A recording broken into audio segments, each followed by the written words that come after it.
Hello friends, अवाम welcome to all of you in BKC teaching school. आप सभी का स्वागत है BKC teaching school YouTube channel पर। दोस्तों, जैसा कि आप सबको पता है, हम लोग पहला चैप्टर कंप्लीट कर चुके हैं क्लास 10th में मैथ एनसीईआरटी से। और आज जो अपना टॉपिक है उसका नाम है दो चरों वाले रैखिक समीकरण युग्म, यानी कि दो चर वाले रैखिक समीकरण युग्म। तो हम लोग इसके कुछ बेसिक पर चर्चा करेंगे और इसके आगे का जो बेसिक है आप लोग क्लास 9th में पढ़ चुके हैं।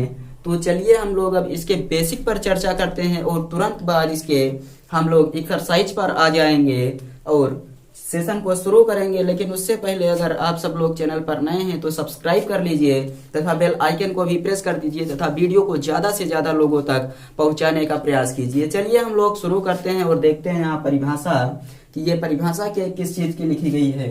लिखा गया वह समीकरण जिसको ax plus B Y plus C बराबर 0 के रूप में रखा जा सकता है, जहां a, b और c वास्तविक संख्याएं हैं तथा a और b शून्य नहीं है। दो चरों x और y में एक रैखिक समीकरण कहलाता है। तो ये रैखिक समीकरण की परिभाषा लिखी गई है, जहां पर हम लोगों को दिया गया है कि समीकरण ax plus B Y plus C बराबर 0 के रूप का होगा, जहां पर a, b, c वास्तविक संख्याएं होंगी और a और b शून्य नहीं होंगे। तो मान लीजिए हम लोग मानते हैं 3x प्लस 4y प्लस 5 बराबर 0। ये एक समीकरण हो गया। यहाँ पर 4, 3, 5 वास्तविक संख्याएं हैं। x और y चर राशियां हैं। चर राशियां ऐसी राशियां होती हैं जहां जिनका हर समीकरण में मान परिवर्तित हो जाता है। ये हो गया। और युग्म कह रहा है, इसलिए हम दो समीकरण लेंगे। 2x plus 3y plus 4 is equal to 0।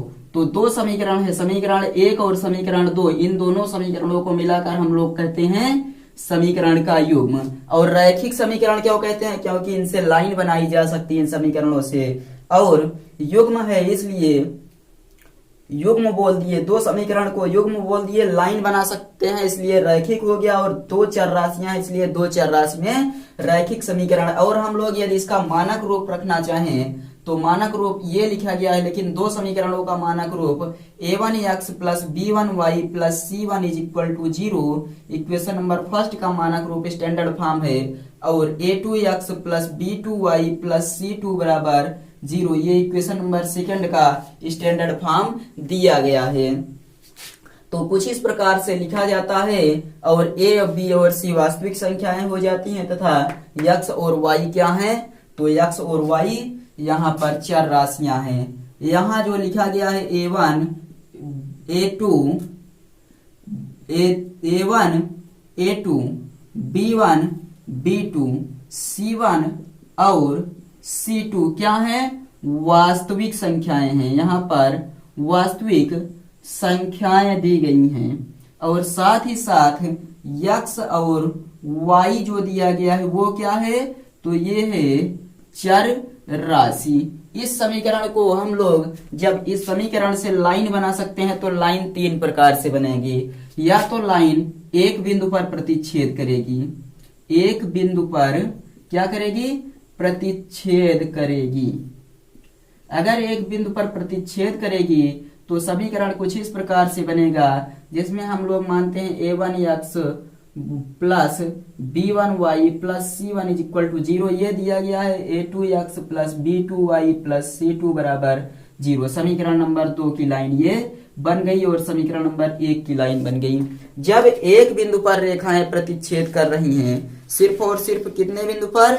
एक बिंदु पर रेखाएं प्रतिच्छेद करेंगी, तो हम लोग क्या कहेंगे? यहाँ पर a1 upon a2 is not equal to b1 upon b2। मतलब कि कुछ इस प्रकार से होगा। तब हम लोग कहेंगे कि रेखाएं एक बिंदु पर ही प्रतिच्छेद करेंगी।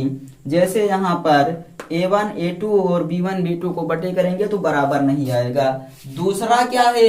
रेखाएं समांतर हों, रेखाएं समांतर बनेगी, समांतर होंगी जब एक ही भी बिंदु पर प्रतिच्छेद नहीं करती। मतलब जब एक ही बिंदु पर प्रतिच्छेद ना करें तब उनको समांतर रेखाएं कहा जाता है। a1x plus b1y plus c1 is equal to 0, a2x plus b2y plus c2 is equal to 0। ये हो गया। और तीसरा क्या हो जाता है? रेखाएं संपाती। संपाती होंगी या होती हैं। कब? जब यहाँ पर a1x plus b1y plus c1 is equal to 0, ये समीकरण नंबर 1 हो गया। और इसी के ठीक ऊपर हम लोग समीकरण नंबर 2 को बना दें। इसी के ठीक ऊपर समीकरण नंबर 2 बन जाए, यानी a1x plus a2x plus b2y plus c2 बराबर 0। तो ये रेखाएं संपाती रेखाएं कहलाती हैं। क्यों?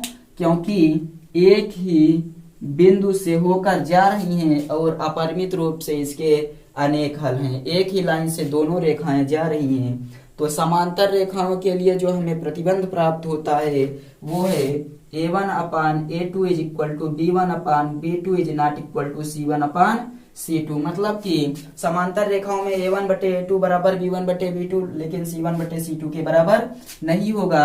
यहाँ क्या होगा? तो a1 upon a2 is equal to b1 upon b2 is equal to c1 upon c2। क्यों? क्योंकि एक ही बिंदु से जा रही हैं तो दोनों समीकरण बराबर होंगे। तो इस प्रकार आप लोग नोट कर लीजिए कि या तो एक बिंदु पर प्रतिच्छेद करेगी या तो एक भी बिंदु पर नहीं, या तो रेखाएं संपाती होंगी, मतलब कि एक ही बिंदु से होकर सभी रेखाएं जाएंगी। चलिए हम लोग अब क्वेश्चन पर चलते हैं। एक्सरसाइज नंबर 1.3 पर आप लोग इसको नोट कर लीजिए और समझ लीजिए। तो यहाँ पर एक्सरसाइज 3.1 पर हम लोग चर्चा करने वाले हैं। पहला एक्सरसाइज और पहला लेसन आप सबका कंप्लीट हो गया है। साथ ही साथ ग्रामर में भी दूसरा चैप्टर चल रहा है, तो आप लोग उस वीडियो को भी देख सकते हैं। प्लेलिस्ट बनाई गई है जिसमें लिखा गया है ग्रामर कक्षा 10 बाई अखिलेश कुमार।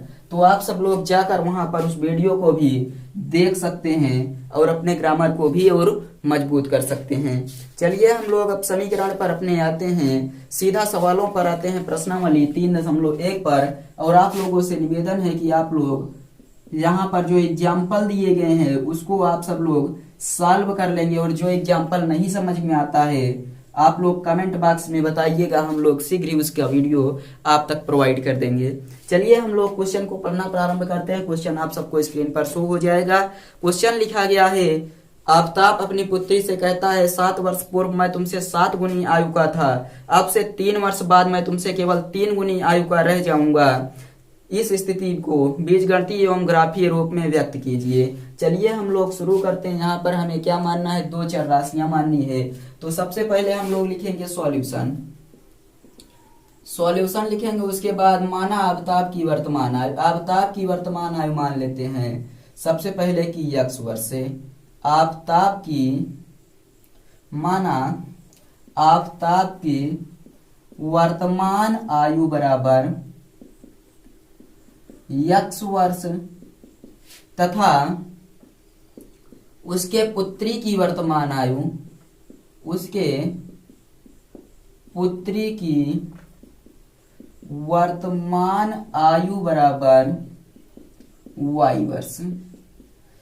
इतना हो गया। अब हम लोग यहाँ पर लिखते हैं, एक का x वर्ष का निकल कर आ गया और एक का क्या निकल कर आ गया? y वर्ष हमने मान लिया। अब हम लोग यहाँ प्रश्न पर आते हैं। कह रहा है 7 वर्ष पूर्व मैं तुमसे 7 गुनी आयु का था।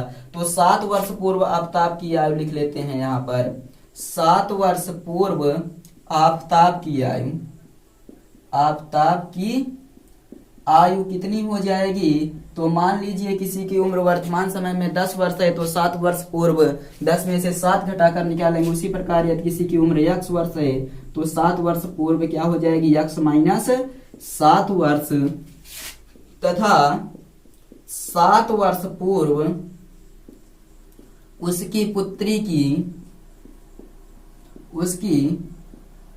की आयु बराबर y माइनस 7 वर्ष हो जाएगी। अगर किसी की वर्तमान उम्र 9 वर्ष है तो 7 वर्ष पूर्व 9 में से 7 घटाएंगे तभी प्राप्त होगा। तो ये हो गया y माइनस 7 वर्ष। अब स्थिति नंबर 1 में कह रहा है, सिचुएशन नंबर फर्स्ट में बोल रहा है, स्थिति नंबर 1 में कह रहा है आफ्ताब की आयु बराबर पुत्री की आयु कह रहा है ये 7 गुना बड़ा है इससे, तो यहां से 7 गुना कर देंगे तो अब दोनों की आयु क्या हो गई? बराबर होगी, आफताब 7 गुना बड़ा है उसकी पुत्री की आयु से, तो 7 गुना बड़ा है इससे, तो यदि हम इसमें 7 से गुणा कर दें तो दोनों की आयु क्या हो जाएगी, बराबर हो जाएगी। प्रतिबंध बनाते हैं, 7 वर्ष पूर्व आफताब की आयु x माइनस 7 है वर्ष में, बराबर 7 गुणे y माइनस 7 वर्ष। चलिए हम लोग इसको सॉल्व करते हैं। x माइनस 7 बराबर 7y minus 49, x minus 7y बराबर माइनस 49 प्लस 7, यानी कि x माइनस 7y बराबर माइनस 42 हो गया। ये बन गया अपना स्थिति नंबर 1 का इक्वेशन।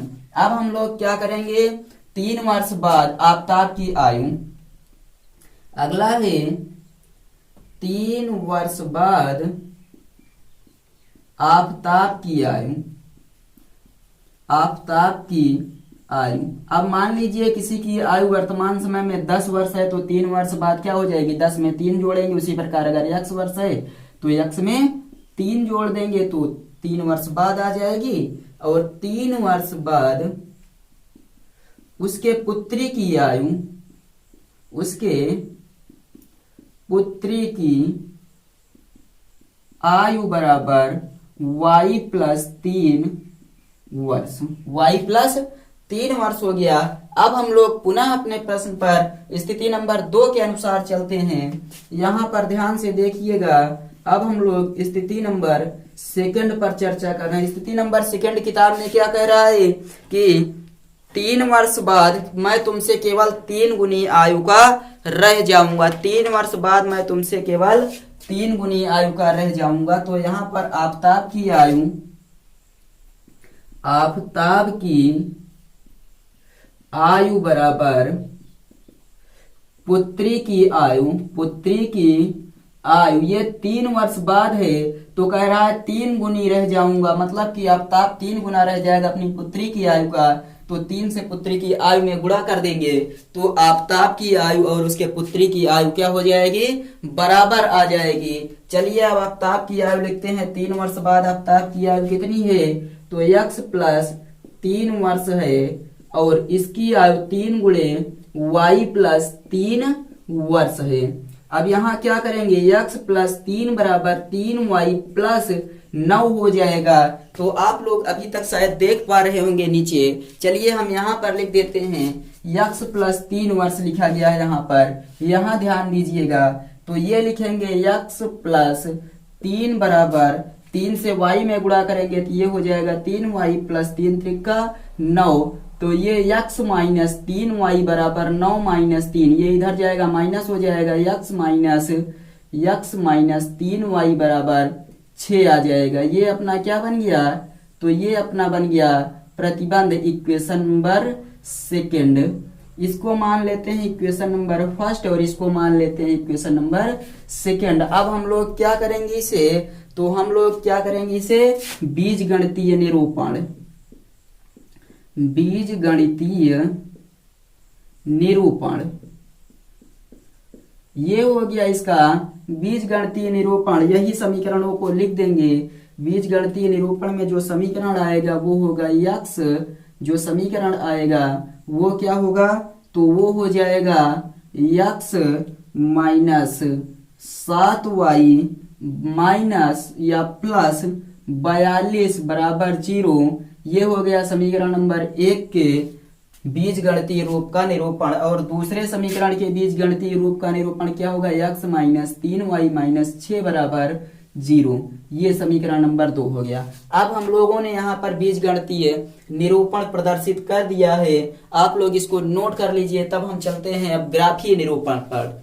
ग्राफीय निरूपण, इसके आगे देखिए हम यहाँ पर मिटाकर आगे सॉल्व करेंगे।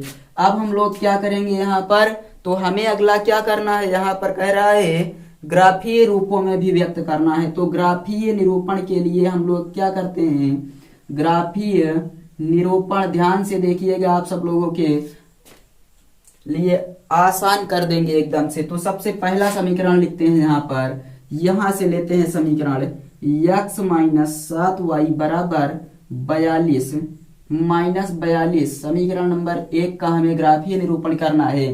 तो ध्यान दीजिएगा, यहाँ पर हम लोग कुछ इस प्रकार से बना लेंगे। ध्यान से आप लोग देखते रहिए।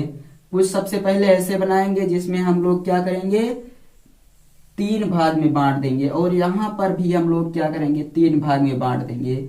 इसको मान लीजिए x, इसको y और इसको x कामा y। हम लोग एक बार x मानेंगे, एक बार y बराबर 0 मानेंगे, एक बार x बराबर 0 और दूसरी बार y बराबर 0। चलिए हम यहाँ पर सॉल्व करते हैं। जब x बराबर 0 मानते हैं, जब x बराबर 0, तब इस समीकरण में x का मान 0 रख देंगे। x की वैल्यू 0 माइनस 7y बराबर माइनस 42।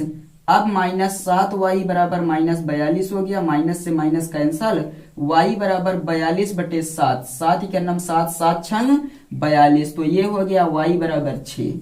जब हमने x बराबर 0 रखा तो y बराबर हमें क्या प्राप्त हुआ, 6 प्राप्त हुआ। अब चलिए हम लोग यहाँ पर जब y बराबर 0 रखेंगे, y बराबर 0 रखेंगे तब क्या प्राप्त होगा, तो हो जाएगा x माइनस 7 गुणे 0 बराबर माइनस 42। तो x बराबर माइनस 42 आ जाएगा, चूंकि ये 0 हो जाएगा और ये हो जाएगा माइनस 42। तो हम इस प्रकार निरूपित कर सकते हैं, x की वैल्यू रखेंगे कामा y की वैल्यू रखेंगे, अब यहाँ पर फिर से x की वैल्यू रखेंगे कामा y की वैल्यू रखेंगे। तो आई थिंक आप सबको ये अच्छे से समझ में आया होगा कि किस प्रकार हमने x और y का मान यहाँ पर रखा है, किस प्रकार हमने x और y का। एक बार जब x का मान इस समीकरण में 0 रखेंगे तो y का मान प्राप्त हो जाएगा। उसके बाद जब हम y का मान 0 रखेंगे तो x का मान प्राप्त हो जाएगा, और x कामा y हमें ये इक्वेशन नंबर 1 से प्राप्त हुआ है। आप लोग आई थिंक इसे नोट कर चुके होंगे, यदि नहीं नोट किए तो एक बार स्क्रीनशॉट ले लीजिए, तब हम इसके आगे सॉल्व करते हैं। चलिए आप लोग स्क्रीनशॉट ले लिए होंगे तो हम यहाँ उसके आगे सॉल्व करना प्रारंभ करते हैं। तो आप सब लोगों को आई थिंक ये समझ में आ रहा होगा। अब हम लोग चलते हैं इक्वेशन नंबर 2 का बीजगणितीय निरूपण करेंगे। तो ग्राफीय निरूपण, x माइनस 3y बराबर 6 लिखा गया, ये सेकंड नंबर है, यही था सेकंड नंबर का समीकरण। अब हम लोग पुनः बनाएंगे यहाँ पर उसी प्रकार 3 लाइनें, 3 भागों में इसको बांट देंगे और इसको भी 3 भागों में बांट देंगे। ये हो गया x, ये हो गया y, ये हो गया x कामा y। एक बार हम लोग x बराबर 0 रखेंगे, एक बार y बराबर 0 रखेंगे। चलिए इस समीकरण में जब x बराबर 0 रखते हैं तब क्या आएगा, जब x बराबर 0 रखेंगे तो 0 माइनस 3y बराबर 6 हो जाएगा, माइनस 3y बराबर 6, y बराबर क्या हो जाएगा, 6 बटे माइनस 3, 3 दूनी 6, तो y बराबर माइनस 2 आ जाएगा, y बराबर माइनस 2। समीकरण क्या बनेगा, 0 कामा माइनस 2। और अब चलिए हम लोग जब y बराबर 0 रखते हैं तब हमें x की वैल्यू प्राप्त होगी, x माइनस 3 गुणे 0 बराबर 6, तो x बराबर 6 प्राप्त हो जाएगा यहाँ पर। तो ये हो गया 6 कामा 0, ये बन गए अपने दोनों समीकरण। अब हमें सिर्फ और सिर्फ इन बिंदुओं पर ध्यान देना है। इन बिंदुओं को हम लोग एक तरफ लिख लेते हैं, आप लोग पूरा का पूरा इसे नोट कर लीजिए। यहाँ पर हम बिंदुओं को यहाँ लिख देते हैं, चारों बिंदु। इस समीकरण के जो बिंदु प्राप्त हुए हैं उसको, और इस समीकरण के जो बिंदु हैं उसको यहाँ लिखते हैं। तो कौन कौन से हैं, 0 कामा माइनस 2, 6 कामा 0, ये इसके लिए है। और यहाँ पर इसके लिए क्या प्राप्त हुआ, इस समीकरण के लिए तो 0 कामा 6 प्राप्त हुआ, और साथ ही साथ माइनस 42 कामा 0 प्राप्त हुआ। इन समीकरणों को हमने लिख दिया। अब आप लोग इसका स्क्रीनशॉट एक बार ले लीजिए, तो हम लोग अब उसको ग्राफ पर निरूपित कर देते हैं।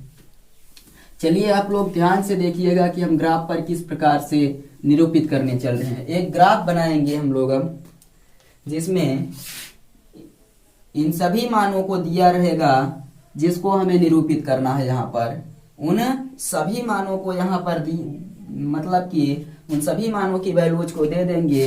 ये प्लस x वाला है, ये x डैश है, माइनस x वाला, ये y वाला है, और ये नीचे माइनस y वाला है।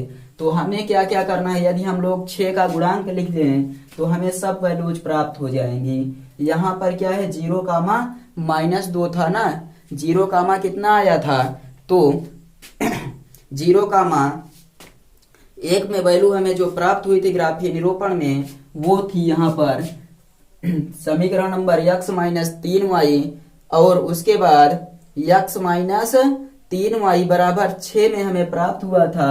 यह 0 कामा -2 और 6 कामा 0 और साथ ही साथ ग्राफ नंबर यानी कि समीकरण x माइनस 7y बराबर -42 इसमें हमें प्राप्त हुआ था 0 कामा 6 और -42 कामा 0। तो हम लोग यहाँ पर सबसे पहले क्या करेंगे, तो हम लोग यहाँ पर दर्शाते हैं 6 करके। तो ये हो गया 6, 12, 18, 24, 30, 36, 42, 48। इधर भी -6, -12, -18, -24, -30, -36, -42, -48। ये हो गया। ऊपर की तरफ चलते हैं तो 6, 12, 18, 24, 30, 36, 42, 48। -6, -12, -18, -24, -30, -36, -42 और -48। चलिए हमें क्या क्या दर्शाना है, तो हम सबसे पहले इस समीकरण को दर्शा लेते हैं 0 कामा 6, x पर 0 y पर 6। x पर 0 है, y पर 6, ये हो गया 0 कामा 6, ये हो गया 0 कामा 6। और आगे कह रहा है -42 कामा 0, x पर -42, y पर 0, y पर 0 और x पर -42, ये हो गया। इसका नाम क्या है, -42 कामा 0 है। अब हम इन दोनों समीकरणों को मिला देंगे। इन दोनों बिंदुओं को हम लोग क्या करेंगे, तो इन दोनों बिंदुओं को हम मिला देंगे। यहाँ पर यहाँ लाकर इस बिंदु को और इस बिंदु को मिला देंगे। ये कौन सा समीकरण बना है आप लोग बताइए। इसको थोड़ा ऊपर कर देते हैं, कुछ इस प्रकार से लाइन बराबर हो जाए। -24 के बाद ये हो गया -30, -36 और ये हो गया -42, ये हो गया -48। तो हम यहाँ पर मिलाएंगे इस समीकरण को, यहाँ से लाएंगे मिलाते, यहाँ से लाएंगे और इस प्रकार इस वाले पर मिलाएंगे। ध्यान दीजिएगा -42 पर मिलेगा। आप लोग ध्यान दीजिएगा ये किस पर मिल रहा है, तो ये -42 और 0 कामा 6 पर। इस समीकरण का नाम क्या है, x माइनस 7y बराबर -42 है। ये समीकरण जो लाइन बन रही है उस समीकरण से, उसका नाम यही है। तो इसको हम लोग क्या कर देंगे, लिख देंगे। अगला देखते हैं 0 कामा -2, x पर 0 y पर -2 यहाँ कहीं होगा, तो ये हो गया 0 कामा -2 और x पर 6 गया है, y पर 0, x पर 6 है, y पर 0। तो इन दोनों लाइनों को भी हम लोग क्या करेंगे, मिला देंगे। ये बन गया। इसका क्या नाम है, तो इसका जो नाम हमने दिया है वो समीकरण ये है x माइनस 3y बराबर 6। ये हो गया इक्वेशन नंबर 2 और ये हो गया इक्वेशन नंबर 1। यही हो गया इसका ग्राफीय निरूपण। यही क्या हो गया इसका ग्राफीय निरूपण और ज्यामितीय निरूपण आप लोग व्यक्त कर चुके हैं। चलिए अब हम लोग इसके बाद क्वेश्चन नंबर 2 देखते हैं। आई थिंक आपको ये समझ में आया होगा। क्वेश्चन लंबा है लेकिन बहुत ही आसान है, तो आई थिंक आप लोग इसको स्क्रीनशॉट जल्द से जल्द ले लीजिए और हम लोग चलते हैं अब दूसरे क्वेश्चन पर अपने। तो दूसरा क्वेश्चन हम लोग चलिए अब पढ़ना स्टार्ट करते हैं। क्वेश्चन नंबर 2 लिखा गया है। क्वेश्चन नंबर 2 में लिखा गया है, क्वेश्चन नंबर 2 में लिखा गया है क्रिकेट टीम के एक कोच ने क्या किया, तो 3900 में 3 बल्ले तथा 6 गेंदें खरीदी। 3900 रुपए में 3 बल्ले तथा 6 गेंदें खरीदी। बाद में उसने एक और बल्ला तथा उसी प्रकार की 3 गेंदें खरीदी। बाद में उसने एक और बल्ला लिया तथा 3 और उसी प्रकार की गेंदें खरीदी 1300 रुपए में। उसके बाद कह रहा है इस स्थिति को बीजगणितीय और ज्यामितीय रूप में निरूपित कीजिए। इस स्थिति को हमें क्या करना है, तो इस स्थिति को हमें बीजगणितीय तथा ज्यामितीय रूप में निरूपित करना है। तो हम लोग कैसे निरूपित करेंगे बताइए। तो हम लोग सबसे पहले मान लेंगे कि माना जो एक बल्ला है उसकी कीमत कितनी रुपए है, x रुपए है, और एक गेंद है तो उसकी कीमत कितनी रुपए है, y रुपए है। दो हमें चर राशियां प्राप्त हो गई, कौन कौन सी, x और y। यक्स और वाई हमें दो चर राशियां प्राप्त हो गई हैं। चलिए हम लोग यही लिखेंगे यहाँ पर, माना एक बल्ले का मूल्य यक्स रुपए है, माना एक बल्ले का मूल्य बराबर यक्स रुपए, एक गेंद का मूल्य बराबर वाई रुपए। अब हम लोग यहाँ पर क्या करेंगे, तो अब बीजगणितीय निरूपण करेंगे। अतः बीजगणितीय निरूपण करेंगे। कह रहा है हमने कितने बल्ले क्रिकेट टीम के कोच ने खरीदा, तो 3 बल्ले खरीदा। एक बल्ले की कीमत यक्स रुपए है, तो 3 बल्ले की कीमत 3 यक्स प्लस 6 गेंदे खरीदी, तो 6 वाई बराबर कितने रुपए में खरीदा, तो 3900 रुपए में। 3900 रुपए में हम यहाँ क्या करेंगे, 3 कॉमन ले लेंगे, तो बचेगा या यक्स बचेगा, यक्स प्लस 2 बराबर 3900, और यक्स प्लस 2 बराबर 3900 बटे 3, 3 के नाम 3, 3 3 9, 1300 आ गया। यक्स प्लस 2 बराबर 1300 हो गया, इक्वेशन नंबर फर्स्ट। अब दूसरा क्या कह रहा है, दूसरी स्थिति में कह रहा है उसने एक और बल्ला मतलब यक्स प्लस 3 गेंदे खरीदी, 3 बराबर 3 गेंदे खरीदी। एक बल्ला खरीदा और क्या खरीदा उसने साथ में, तो उसने साथ में 3 गेंदे खरीदी, एक बल्ला, उसी प्रकार का एक बल्ला, और यहाँ जो 3 लिखा गया है वो क्वेश्चन के हिसाब से 2 होगा, मतलब कि जो आंसर शीट में आंसर दिया गया उसके अकॉर्डिंग 2 होगा, मतलब कि उसी प्रकार की 2 गेंदे 1300 रुपए में खरीदी, 1300 रुपए में खरीदी। ये बन गया इक्वेशन नंबर सेकंड। ये हो गया इसका बीजगणितीय निरूपण। इक्वेशन नंबर 1 और इक्वेशन नंबर 2 बीजगणितीय निरूपण में लिखा गया है। चलिए अब हम लोग यहाँ पर ग्राफ बनाने का प्रयास करते हैं ग्राफीय निरूपण में। आप लोग यहाँ देख सकते हैं दोनों समीकरण कैसा है, दोनों समीकरण एक ही है, यानी एक ही चीज है। x प्लस 2y बराबर 1300, x प्लस 2y बराबर 1300। तो हम लोग एक जो प्राप्त करेंगे एक लाइन में वही दूसरा भी प्राप्त होगा। तो ग्राफीय निरूपण में समीकरण लिख लेते हैं x प्लस 2y बराबर 1300 के लिए जब हम लोग क्या करेंगे, x बराबर 0 मानेंगे और जब y बराबर 0 मानेंगे, तो हम लोग यहाँ पर अब बारी बारी से लिखेंगे x बराबर 0 मानकर और y बराबर 0 मानकर। ये x y, ये x कामा y, ये 0, ये 0। जब x बराबर 0 मानेंगे तो ये हो जाएगा 0 प्लस 2y बराबर 1300 और y बराबर क्या हो जाएगा 1300 बटे 2, यानी कि y बराबर 2 छंग 12, 2 छंग 12, 2 पंचे 10, 650। ये हो गया 650, मतलब कि 0 कामा 650 आ गया। और जब y बराबर 0 मानेंगे तो x बराबर क्या हो जाएगा, x प्लस 2 गुणे 0 बराबर 1300। तो ये हो गया x बराबर 1300, यानी कि यहाँ आ गया 1300। ये हो गया 1300 कामा 0 बन गया, जो यहाँ पर वही प्राप्त होगा दूसरे समीकरण से भी, क्योंकि दोनों समीकरण बराबर हैं तो दोनों लाइनें वहीं पर बनेंगी। चलिए हम लोग अब ग्राफ बनाते हैं। यहाँ पर ग्राफ कितने कितने का बनाएंगे, तो ग्राफ हम लोग मान लीजिए यहाँ पर बनाते हैं 100 का, 100 का बनाइए, या फिर हम लोग चलिए मानते हैं यहाँ पर ग्राफ जो बन रहा है वो 200 का बना लेते हैं। तो प्लस वाला है 200, 400, 600, 800, उसके बाद 1000, 1200, 1400, क्योंकि 1400 से आगे किसी में नहीं गया है, तो ये हो गया अपना 1400। इसी प्रकार यहाँ माइनस की तरफ आते हैं तो माइनस में हमें कहीं पर नहीं प्राप्त है, तो माइनस वाला वैसे पड़ा रहने दीजिए। आगे अब चलिए, इधर कहीं भी माइनस वाला नहीं है तो इधर हम लोग चलते हैं, ऊपर की तरफ लिखते हैं 200, 400, 600, 800, 1000, 1200, 1400।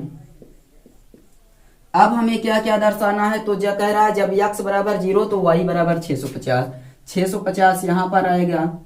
x बराबर 0 तो ये हो गया कौन सा, 0 कामा 650 का ये बिंदु है, 0 कामा 650 का बिंदु ये है।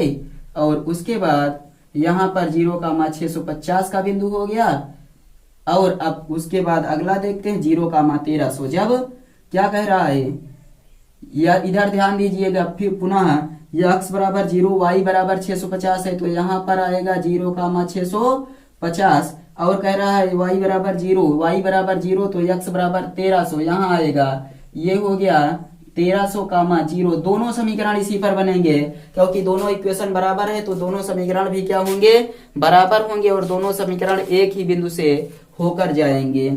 ये देखिए हम लोग इसको क्या करेंगे, मिला देंगे। इसको हम लोग क्या करेंगे, मिला देंगे इस समीकरण से, यानी कि इस लाइन को जो यहाँ पर बिंदु बन रहा है, इस बिंदु को इन दोनों से मिला देंगे तो हमें क्या प्राप्त हो जाएगा, यही समीकरण प्राप्त हो जाएगा, x plus 2y is equal to 1300। यही इक्वेशन नंबर फर्स्ट भी है, यही इक्वेशन नंबर सेकंड भी है। तो एक ही बिंदु से दोनों रेखाएं कहां से जा रही हैं, एक ही बिंदु से होते हुए दोनों लाइनें जा रही हैं। इसी बिंदु से पहली लाइन भी जाएगी और इसी बिंदु से दूसरी लाइन भी जाएगी। ये हो गया इसका कौन सा निरूपण, तो ये हो गया इसका ज्यामितीय निरूपण और ये हो गया इसका बीजगणितीय निरूपण। जल्दी से नोट कीजिए, उसके बाद हम लोग चलते हैं अपने क्वेश्चन नंबर 3 पर। क्वेश्चन नंबर 3 पर चलते हैं, जल्दी से आप लोग इसको नोट कर लीजिए। तो चलिए अब हम लोग देखते हैं क्वेश्चन नंबर 3 क्या कह रहा है। क्वेश्चन नंबर 3 कह रहा है 2 किलो सेब और 1 किलो अंगूर का मूल्य किसी दिन 160 रुपए था और 1 महीने बाद 4 किलो सेब और 2 किलो अंगूर का मूल्य 300 हो जाता है। इस स्थिति को बीजगणितीय और ज्यामितीय रूप में निरूपित कीजिए। तो माना 1 किलो सेब का मूल्य x रुपए तथा 1 किलो अंगूर का मूल्य y रुपए। सबसे पहले यही लिखेंगे, माना 1 किलो सेब का मूल्य बराबर x रुपए तथा 1 केजी अंगूर का मूल्य बराबर y रुपए। अब क्या करेंगे हम लोग इसे, अब हम लोग करेंगे इसे बीजगणितीय निरूपण। बीजगणितीय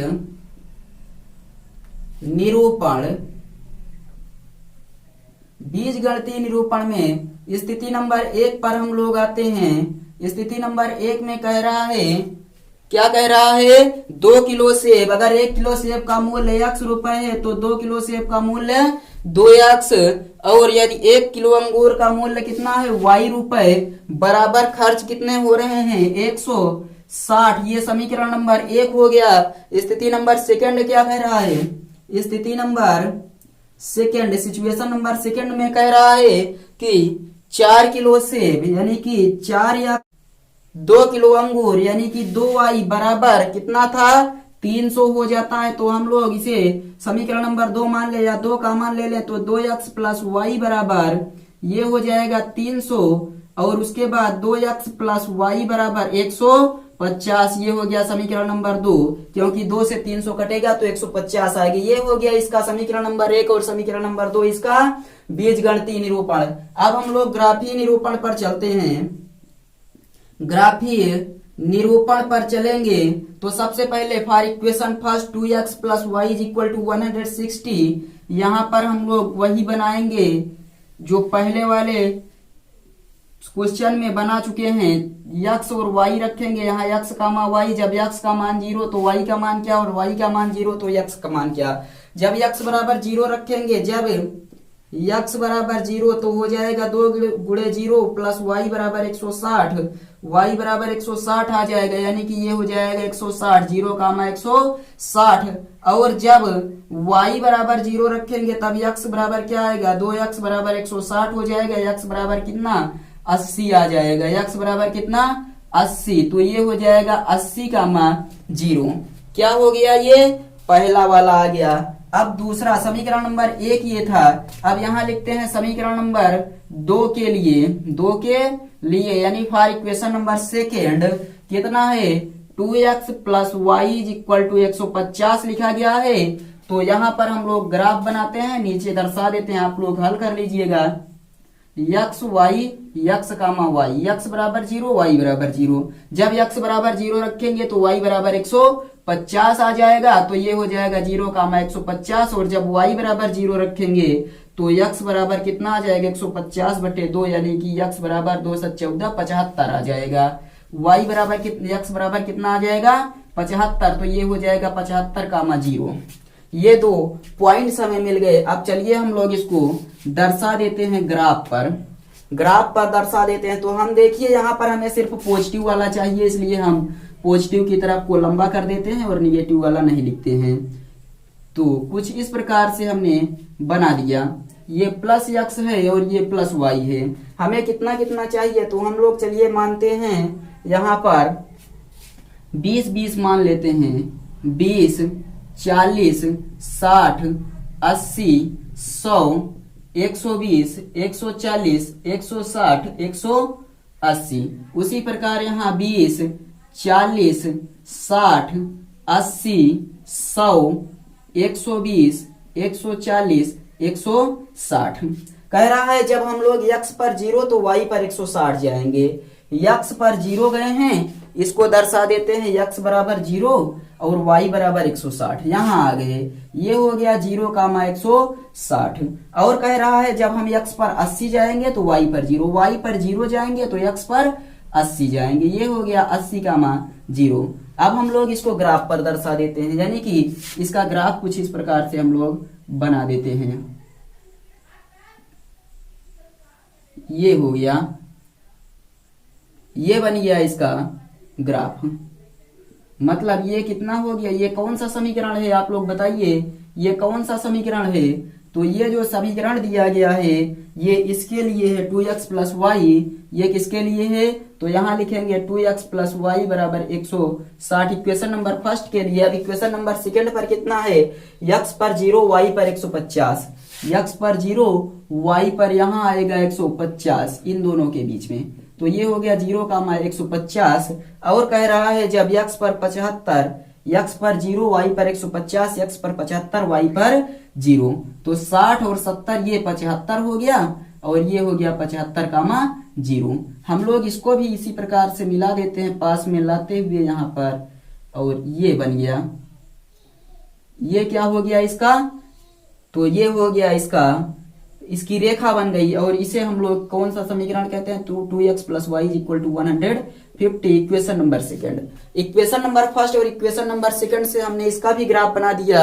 और ये एक्सरसाइज इस प्रकार कंप्लीट हुई। तो आई थिंक आप सबको ये एक्सरसाइज अच्छे से समझ में आ गई होगी। और यदि वीडियो समझ में आया है तो आप लोग वीडियो को एक बार शेयर कर दीजिए, तथा यदि चैनल पर नए हैं तो सब्सक्राइब कर लीजिए। इसके आगे का वीडियो हम लोग कल देखेंगे। कल मिलेंगे अगले वीडियो के साथ और अगली एक्सरसाइज के साथ समझाते हुए। आई थिंक आप सबको ये समझ में आया होगा। आप लोग एग्जाम्पल भी लगाने का प्रयास कीजिएगा, जो नहीं आएगा उसको अच्छे से समझाया जाएगा। तो आप लोग नोट कर लीजिए, अपना अगला टॉपिक होने वाला है रैखिक समीकरण युग्म का ग्राफीय विधि से हल। तो मिलेंगे हम लोग नेक्स्ट वीडियो में, तब तक के लिए पढ़ते रहिए और अच्छे से अपनी तैयारी को मजबूती देते रहिए। बाय।